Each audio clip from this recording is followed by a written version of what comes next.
안녕하세요. 구글옷으로 떠나는 수학여행. 이번 시간에는 노아의 방주와 대홍수에 관한 이야기를 해드리도록 하겠습니다. 노아의 방주는 성경 속에 등장하는 대홍수에 관한 이야기인데요. 40여일 동안 매우 많은 양의 비가 내려서 온 세상이 물로 뒤덮였다는 대홍수에 관한 이야기입니다. 아마도 누구나 한 번쯤은 들어봤을 거라고 생각하는데요. 노아의 방주와 관련돼서는 정말 신기한 일이 있습니다. 이 노아의 방주 이야기가 성경 속에만 등장하는 것이 아니라 세계의 여러 곳곳에서 이와 관련된 대홍수 이야기가 전해져 내려오고 있기 때문인데요. 고대 메소포타미아뿐만 아니라 이집트, 인더스, 중국에서도 대홍수에 관한 이야기가 전해져 내려오고 있고요. 멀리 북미 인디언뿐만 아니라 남미의 잉카 제국 등등에서도 이 대홍수와 관련된 이야기가 전해져 내려오고 있습니다. 대표적으로 고대 메소포타미아 길가메시 서사시에 등장하는 대홍수를 한번 읽어보도록 하겠습니다. 신들이 대홍수로 세상을 멸망시키려고 결정했는데 지혜의 신 에아는 슈르팍에 살고 있는 우트나픽스팀에게 방주를 만들라고 하셨다. 이 방주 얘기가 나오죠. 우트나픽스팀은 에아 신의 제시대로 방주를 만들었고 여러 동물들과 곡물을 싣고 가족들과 함께 방주에 올랐다. 이윽고 엿새날 엿새 밤 동안 바람이 불고 폭풍우가 육지를 휩쓸며 대홍수가 계속되었다라고 했는데요.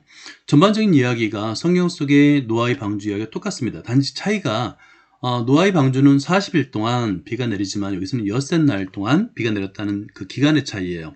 그러니까 세계 곳곳에서 대홍수가 일어난 건 맞는데 지역마다 기간이 달랐다라고 생각하시면 될 것 같습니다. 대홍수는 지구 전역에서 동시에 발생한 것으로 추측됩니다. 왜냐하면 세계 곳곳에서 대홍수와 관련된 이야기들이 아직까지 전해져 내려오고 있거든요. 하지만 성경 속의 대홍수처럼 지구 전체가 물에 잠긴다는 것은 수학적으로는 불가능합니다. 전 전에 한번 동영상에서도 만들어서 제가 설명을 해드린 적이 있었는데 성경 속의 그 사실들을 내용들을 바탕으로 해가지고 조합해보면 해발 약 5,144m까지 물이 차야 돼요. 그런데 지구 전체에 있는 물의 양, 그러니까 바닷물, 민물 다 포함해서입니다. 지구 전체에 있는 물의 양은 약 부피가 13억 세제곱킬로미터에 해당됩니다. 그런데 성경 속에 나오는 것처럼 해발 5,144m까지 물로 채우기 위해서는 필요한 물의 양이 부피로 따지면 약 26억 세제곱킬로미터거든요. 13억 세제곱킬로미터밖에 없는데 26억 세제곱킬로미터를 채울 수는 없는 얘기잖아요. 그래서 이거는 수학적으로 약간 불가능합니다. 그렇다면 이 대홍수와 관련된 이야기가 거짓말일까? 그런 것 같지는 않아요. 왜냐하면 이게 만약에 거짓말이라면 성경 속에만 등장해야지 다른 곳에 등장하면 안 되지 않습니까? 그런데 성경 속에 등장하고 대부분의 민족에서 대홍수 이야기가 나오는 것을 봐서는 대홍수 관련된 수많은 이야기가 사실일 가능성이 높다라고 생각합니다. 그렇다면 이 대홍수와 관련된 유일한 가능성은 한번 우리가 이제 생각해 볼 수 있는데요. 약 1만 년 전의 마지막 빙하기로 추측이 됩니다. 지금 이게 1만 년 전 상상도인데요. 마지막 빙하기의 상상도인데 우리가 보고 있는 사진 속에 있는 곳이 바로 지중해인데 아무리 봐도 지중해처럼 보이지가 않죠. 이 아프리카와 유럽이 붙어 있습니다. 여기가 지브랄터 해협인데요. 이게 붙어 있고요. 이탈리아입니다. 이탈리아와 북아프리카가 붙어 있습니다. 왼쪽에도 이제 연결되어 있고요. 그 다음에 이탈리아와 이쪽에 발칸반도, 그리스죠. 발칸반도가 작은 호수가 있고 붙어 있습니다. 이쪽 그리스에서도 마찬가지로 북아프리카와 붙어 있고요. 지금의 모양과 많이 다르죠. 그런데 땅을 뒤덮고 있던 빙하가 대부분 녹아서 해수면의 높이가 갑자기 91m까지 상승하는 거예요. 그런데 1만 년 전이라고 한다면 굉장히 오래전의 이야기처럼 들리는데 사실은 꼭 그렇지는 않습니다. 왜냐하면 약 9,000년 전부터 우리가 알고 있는 눈썰매 있잖아요. 썰매, 그러니까 동물이 끄는 썰매. 약 9,000년 전부터 소 또는 말 또는 사슴이 끄는 썰매를 사용하기 시작했거든요. 그러니까 이런 현재의 모양 그대로 썰매를 거의 비슷하게 사용했던 거예요. 그러니까 1만 년 전에 살았던 사람들일지라도 그렇게 원시적인 삶을 살지는 않았던 것 같습니다. 급격하게 기온이 상승하면서 엄청난 기상이변이 발생했을 것이라고 예측이 가능한데요. 현재는 약 1도 내외의 기온이 상승하는데도 불구하고 세계 곳곳에서 기상이변이 발생하고 있잖아요. 이때 당시에는 1도가 아니라 빙하기가 끝나는 시점이었고 전 세계적으로 기온이 급격하게 상승하는 시기였습니다. 그러다 보니까 해수면이 높아지면서 매우 지금은 거의 상상도 할 수 없는 엄청난 기상이변이 발생했을 거라고 생각이 됩니다. 이와 비슷하게 그러면 세계 곳곳에서 대홍수가 발생했다는 건 예측할 수 있는데 그 중에서도 아주 심했던 곳이 어딜까? 그게 궁금했는데요. 이와 관련된 동영상을 먼저 한번 보도록 하겠습니다.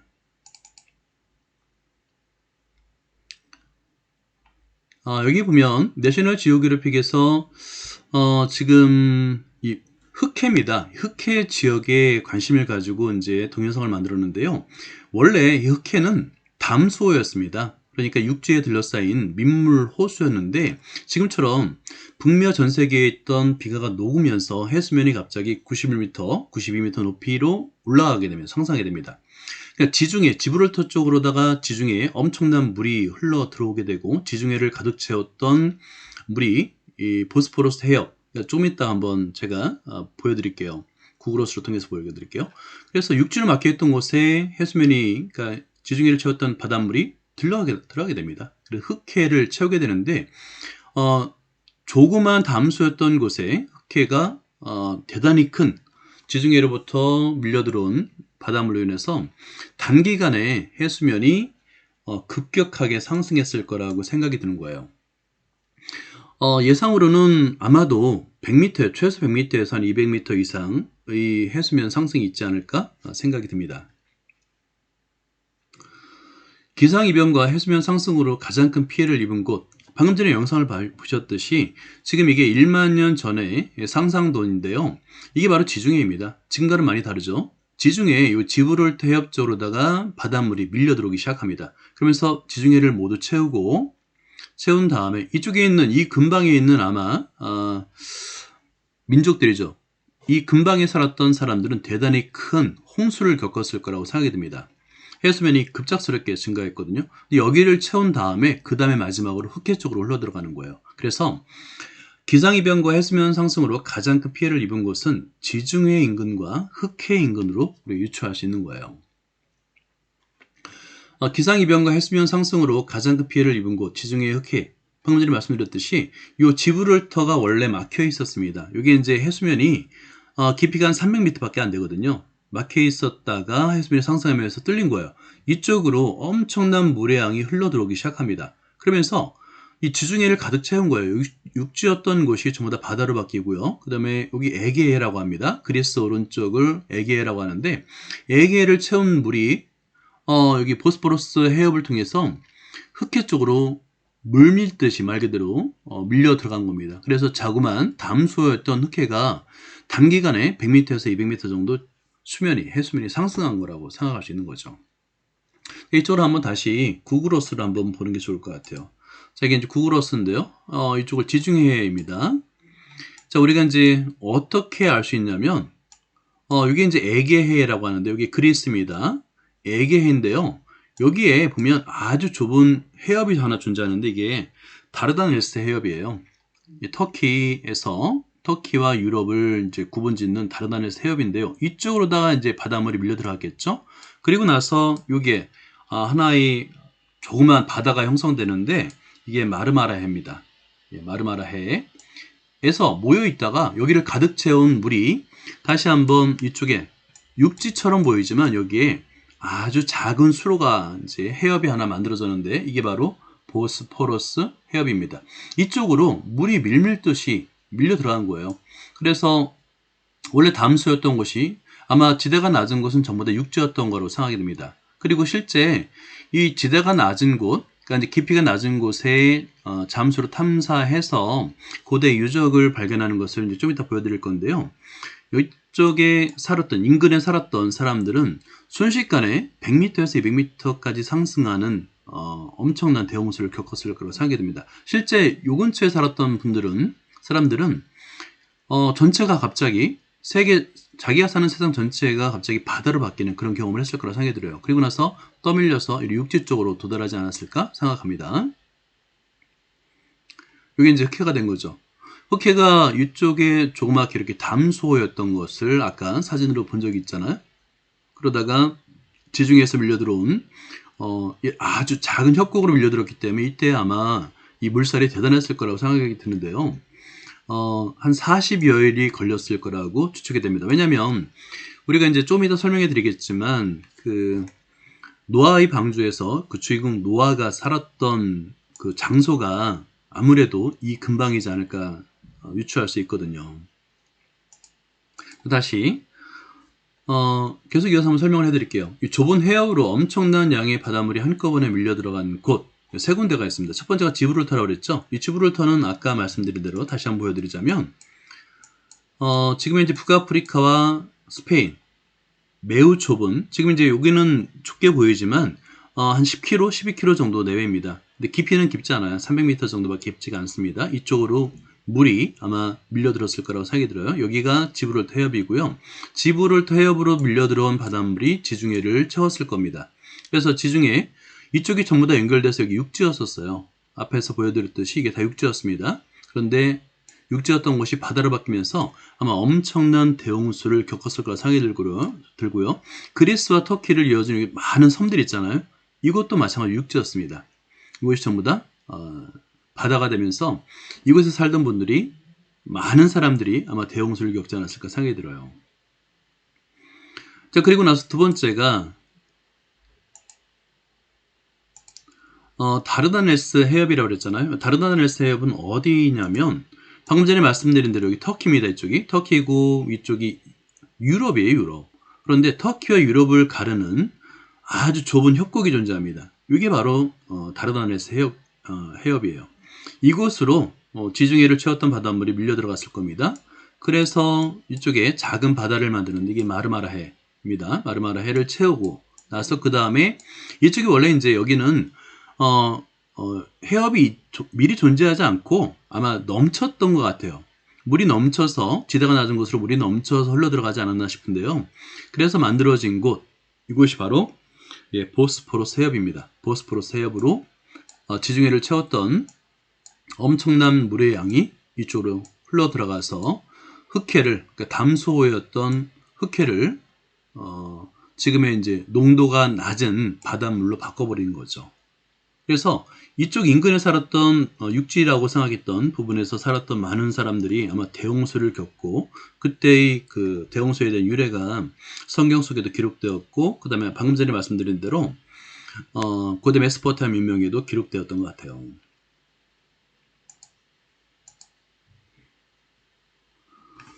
방금 전에 이제 보여드렸듯이 여기 에게에서 다르다네스 해협을 통해서 바닷물이 밀려 들어갔고 마르마라해를 만든 다음에, 그 다음에 마르마라해에서도 가득 채우다 보니까 그 바닷물이 다시 지대가 낮은 흑해 쪽으로 흘러 들어갈 때 만들어진 것이 바로 보스포러스 해협이지 않을까라고 유추할 수가 있습니다. 다시 한번 말씀드리지만 흑해는 해수면보다 낮은 지대에 위치한 민물 호수였어요. 물론 이제 크기로는 굉장히 컸던 거로 하지만 지금에 비하면 굉장히 작았다라고 할 수 있겠죠. 42월 사이에 해수면이 100m 이상, 예를 들어서 아마 지대마다 다르겠지만 100m에서 한 200m 이상 급격히 상승하지 않았을까라고 생각이 듭니다. 노아의 방주는 흑해 주변에 살았던 사람들이 겪었던 대홍수 이야기라고 생각이 드는데요. 실제 하나의 영상을 보여드릴 건데, 이쪽에 흑해 인근에 해수면이 그나마 깊이가 낮은 곳에 직접 잠수를 해서 그 바닥에 있는 유물들을 찾는 영상을 한번 보여드릴게요. 그럼 그 지역에 사실은 현재는 바다지만 예전에는 이곳에 사람들이 살았다는 건데, 근데 그때 나오는 출토되는 유물과 유적들이 사실은 굉장히 뭐 석기시대 이런 것들이 아니라 굉장히 현대화된 근대화된 그런 유물들이 나오고 있어요. 자, 그럼 한번 같이 보도록 하겠습니다. 지금 이제 잠수를 준비하고 있는 건데요. 이 흑해 인근에서만 수십 년 동안, 30년 넘게 흑해에서만 그 잠수를 하면서 탐사를 했던 그 전문가가 있어요. 그 전문가와 함께 지금 내셔널 지오그래픽을 이끄는 그 사회자 같이 잠수를 하는 건데요. 지금 이제 잠수 위치를 잘 알려주고 있는데 해안선에서 얼마 떨어지지 않은 곳이긴 합니다만 더 멀리 갈 수도 있겠죠. 그래서 잠수를 해서 바닥을 직접 보는 건데, 이게 이제 잠수를 할 때 사람이 이렇게 산소통만 메고 잠수할 수 있는 깊이가 딱 제한되어 있다 보니까 그렇게 깊은 곳까지는 직접 들어가지 못했습니다. 그런데 바닥이 온통 사람들이 썼던 물건들로 고대, 그러니까 이제 이게 바다로 뒤덮이기 전에 썼던 많은 유물과 유적들이 바닥에 아주 널려 있었습니다. 온갖 데 널려 있다고 그랬죠. 이 얘기는 뭐냐면 바닷물로 채워지기 전에는 이곳은 전부 다 사람들이 살고 있던 그런 장소였다는 걸 말해주고 있는 거예요. 잠수를 해서 만약에 이제 잠수함을 타고 좀 더 깊은 곳에 들어가면 그곳에서도 역시나 유물들이 많이 있지 않을까라고 생각할 수 있습니다. 그래서 지금 성공을 했다, 찾았다라고 기뻐하고 있는 거예요. 근데 이때 찾았던 이게 이제 도자기 일부인데요. 그러니까 만 년 전이라고 하지만 그때 당시에도 도자기도 다 만들어서 사용했던 사람들인 거예요. 아까 말씀드린 대로 지금 이제 사슴이 끄는 썰매도 사용했던 사람들이고요.